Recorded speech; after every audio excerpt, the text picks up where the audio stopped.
नमस्कार. मी पत्रकार अनिल देशपांडे आणि आपण पाहतात चॅनल जर्नलिस्ट अनिल देशपांडे.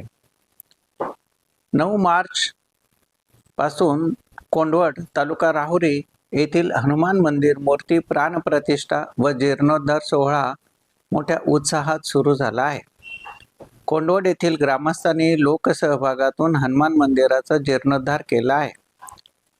गावातील प्रत्येकाने या जीर्णोद्धाराच्या कार्यक्रमात त्याच्या परीनं सहभाग नोंदवला आहे.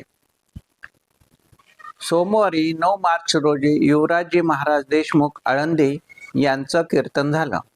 मंगळवारी 10 मार्च रोजी भागवताचार्य भगीरथ महाराज काळे सिन्नर यांचे कीर्तन झाले. बुधवारी 11 मार्चला कीर्तन केसरी नरेंद्र महाराज गुरव मालेगाव यांचे कीर्तन झाले.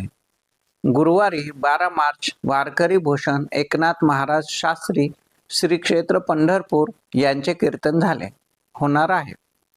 तर शुक्रवारी 13 मार्च वाणीप्रभू जगन्नाथ महाराज पाटील शहापूर ठाणे.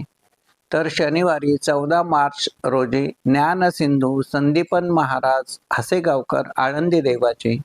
तर रविवारी 15 मार्चला महामंडलिकेश्वर अमृता आश्रम स्वामी महाराज जोशीबाबा यांचे कीर्तन होणार आहे. तसेच सोमवारी 16 मार्च रोजी समन्वय महर्षी महंत उद्धव महाराज मंडलिक नेवासेकर यांचे काल्याचे कीर्तन आणि महाप्रसादानं या कार्यक्रमाची सांगता होणार आहे. या हनुमान मंदिर मूर्ती प्राणप्रतिष्ठा व जीर्णोद्धार सोहळ्यास महंत भास्करगिरी महाराज श्री क्षेत्र देवगड संस्थान, महंत उद्धव महाराज मंडलिक श्री क्षेत्र नेवासा, शांतीब्रह्म आदिनाथ महाराज शास्त्री श्री क्षेत्र तारकेश्वरगड, वेदांताचार्य देवीदास महाराज मस्के श्री क्षेत्र नेवासा, महंत रामगिरीजी महाराज येळीकर संस्थान, भगवताचार्य अरुण महाराज पवार श्री आळंदी देवाची, महंत अर्जुन महाराज तनपुरे श्री क्षेत्र ताहराबाद, महंत भागवत महाराज उंबरेकर श्री क्षेत्र वृद्धेश्वर, महंत आदिनाथ महाराज दुशिंग विश्वमाऊली गुरुकुल उंबरे, महंत राजेश्वर गिरीजी महाराज श्री क्षेत्र चिंचवडगाव वैजापूर आदी धर्माचार्य यांची प्रमुख उपस्थिती राहणार असून या जीर्णोद्धार सोहळ्यास मोठ्या संख्येनं भाविक त्यांचा सहभाग नोंदवत आहे. मंदिरावरती आकर्षक विद्युत रोषणाई करण्यात आलेली आहे. सकाळी ज्ञानेश्वरी पारायणातही भाविकांची मोठ्या प्रमाणावर उपस्थिती आहे. त्याचबरोबर दररोज कीर्तनानंतरच्या महाप्रसादासाठी भाविकांची मोठ्या संख्येनं उपस्थिती आहे. एक मोठा उत्सव म्हणून या सोहळ्यास स्वरूप प्राप्त झाले असून भाविकांची मोठी संख्या आणि त्यामुळं या सोहळ्यातली रंगत वाढत चाललेली आहे. मनामध्ये झालेला विरह प्रकट करतात. भक्ती करणाऱ्या साधकाला 3 अवस्थातून जावं लागतं. एक पूर्वराग, दुसरी मिलन आणि तिसरी विरह. पूर्वराग म्हणजे प्रभू परमात्म्याची भेट झाली नाही म्हणून साधकाच्या अंतःकरणाची जी तळमळ होती तिला पूर्वराग म्हणतात. काही काळ त्याच्या सान्निध्यात जाणे याला मिलन म्हणतात. तो भेटला, काही काळ त्याच्या सान्निध्यात गेला, तो पुन्हा दूर चालला गेला, पुन्हा त्याच्या भेटीसाठी होणारी तळमळ त्याला विरह म्हणतात. 3 गोष्टी तुमच्या समोर मांडल्या. एक एक सांगतो, लक्षपूर्वक ऐका.